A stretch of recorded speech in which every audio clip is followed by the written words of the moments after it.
प्रशांत Dhawan now recently Canada ने दो countries के बारे में कुछ ऐसी स्टेटमेंट्स दी है जिसकी वजह से दोनों कंट्रीज के नागरिक काफी गुस्सा हैं। पहली बात तो हम बात करते हैं इंडिया की, उसके बाद आएंगे इजराइल पर। बाय द वे, मैंने कुछ दिन पहले एक वीडियो अपलोड करी थी जहां पे मैंने आपको बताया था कि कनेडियन गवर्नमेंट को चाइना की मिलिट्री ने ओपन वार्निंग दी है कि नॉर्थ कोरिया पर जासूसी करोगे तो हम तुम्हारा प्लेन शूट डाउन कर देंगे। वो केस अलग चल रहा है।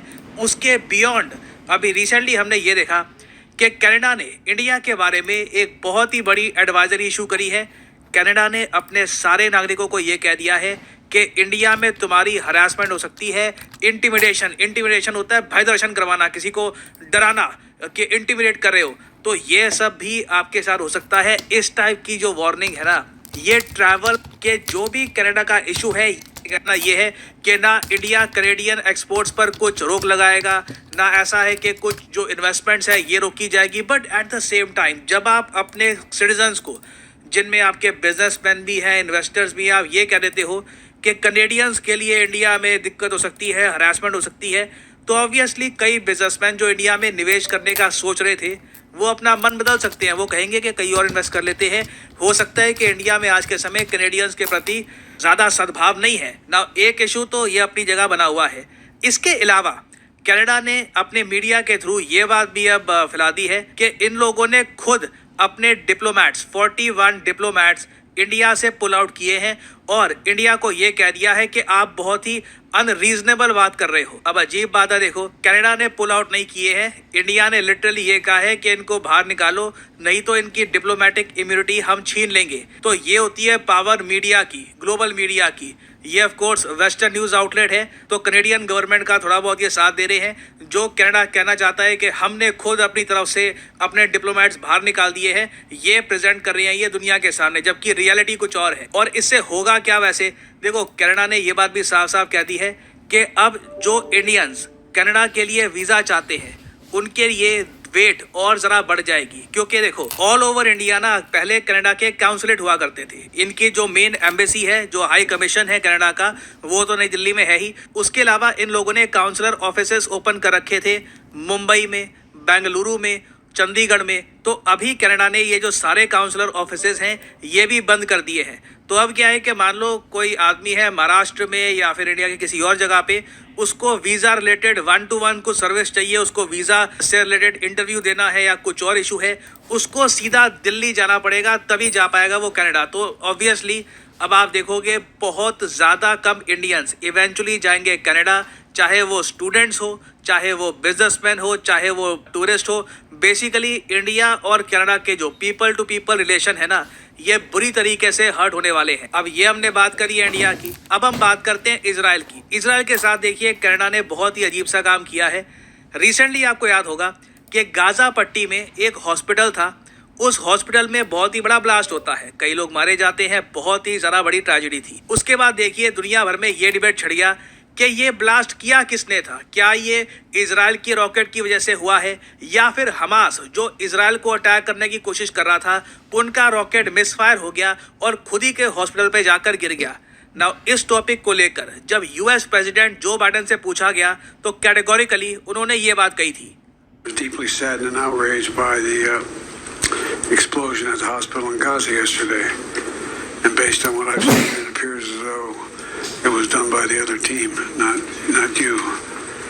But there's a lot of people out there not sure, so we got to overcome a lot of things. तो बाइडेन ने देखिए कैटेगोरिकली यहाँ पर यह कहा है कि गाजा के हॉस्पिटल पे जो अटैक हुआ था ये इजराइल की फोर्सेस ने नहीं किया, it was done by the other team. Other team इस केस में ऑब्वियसली हमास है। तो यूएस प्रॉपरली आज के समय इजराइल के पीछे खड़ा है। उसके अलावा कई और कंट्रीज़ हैं, वो कह रही हैं कि ये जो अटैक था हॉस्पिटल का ये इजराइल ने नहीं किया। नाउ कनाडा अकेला, मैं कहूँगा वेस्टर्न कंट्री है जो कह रहा है कि हम इजराइल का भरोसा नहीं करते। ये कह रहे हैं कि हम अभी जांच पड़ताल का वेट करेंगे, तभी हम यहाँ पर स्टेटमेंट देंगे।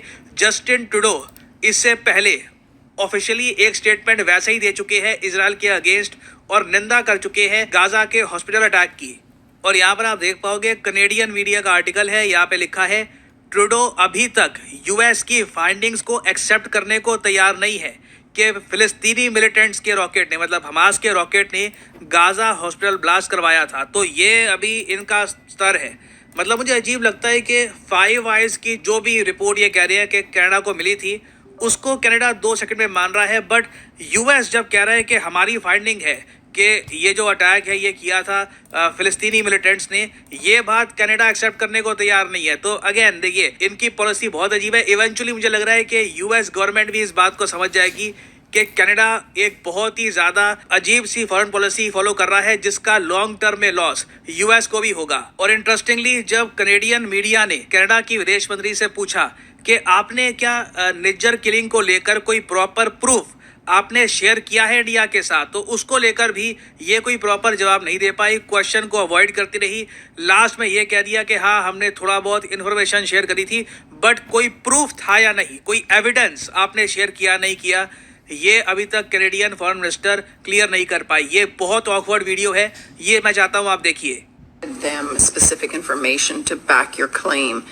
So can you clarify, have you shown them the evidence you're basing your claim on, and have you walked them through that case and shown them how Canada's reached this conclusion?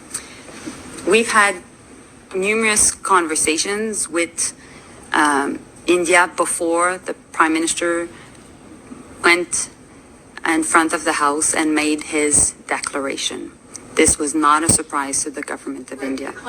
A surprise, but the evidence, did you show them the And evidence? through these different conversations, the Indian officials were made aware of the credible allegations. And so based on that, India has decided to take their own decisions, which are precedent setting, and revoking the diplomatic immunity of 41 diplomats is not only unprecedented, but also contrary to international law. And so in that sense, because this is so unprecedented and would put so many countries, different diplomats around the world in danger, we decide not to reciprocate. Okay, so that's a repetition of your statement, and thank you. I understand what your point is, but you're not answering the question directly on that point. But you did, Tanda, I've answered your question. You've asked me the question whether we had conversation and presented If you showed them the evidence, yes. I've told you that there were meetings and information was shared. So I've answered your question. तो future में देखिए, possibility ये है कि ना सिर्फ India, जो India के साथ इनके इश्यूज हैं, सेम इश्यूज कनाडा और इजराइल के बीच में हो सकते हैं, क्योंकि बहुत ही बड़ा आरोप है। कैनेडियन गवर्नमेंट अभी भी ये जो गाजा हॉस्पिटल में हुआ है, इसको एक अटैक कह रही है। ना, अटैक ऑब्वियसली इजराइल की फोर्सेस ही कर सकती है। तो इशू बहुत ही ज़्यादा न्यूज़ में रहने वाला है। अभी इससे रिलेटेड कुछ और डेवलपमेंट्स आती है, उस पर बाद में आपके लिए मैं अपडेटेड वीडियो ले आऊँगा।